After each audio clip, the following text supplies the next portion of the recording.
ها اومدم با یه ویدیوی جدید و دوست داشتنی میخوام بهتون یاد بدم که چطور صفحتون رو ژیروسکوپ کنید. خب بریم برای یاد دادن صفحه ژیروسکوپ تنکیو بزنید تا بریم. تا قبل از که ویدیو شروع بشه خواهش میکنم اگر لایک نکردید لایک و سابز کنید و دوباره روی صفحه بزنید تا حتما لایک بشه این ویدیو. الان بهتون یاد میدم که چطور صفحتون رو ژیروسکوپ کنید. خیلی خوب ولی بازی الان میبینید که صفحه ما تکون نمیخوره وقتی الان میخوام تکونش بدم. باید دستمون رو بکشیم روی صفحه و من اصلا اینطوری نمیتونم بازی کنم. وقتی یکی هم شاید نتونم میگیرم.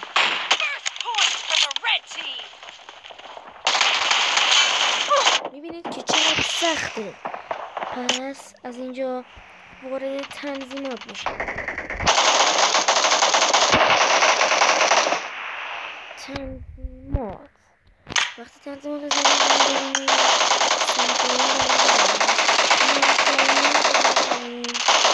و این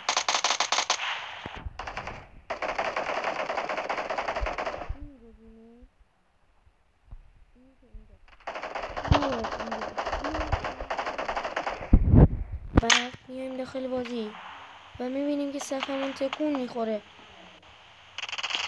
و الان میتونیم راحت بریم جلو. یعنی تیرم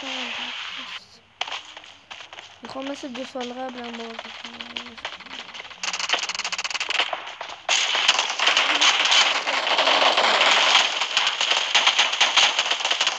راحت میتونید کیل بگیرید با این کار.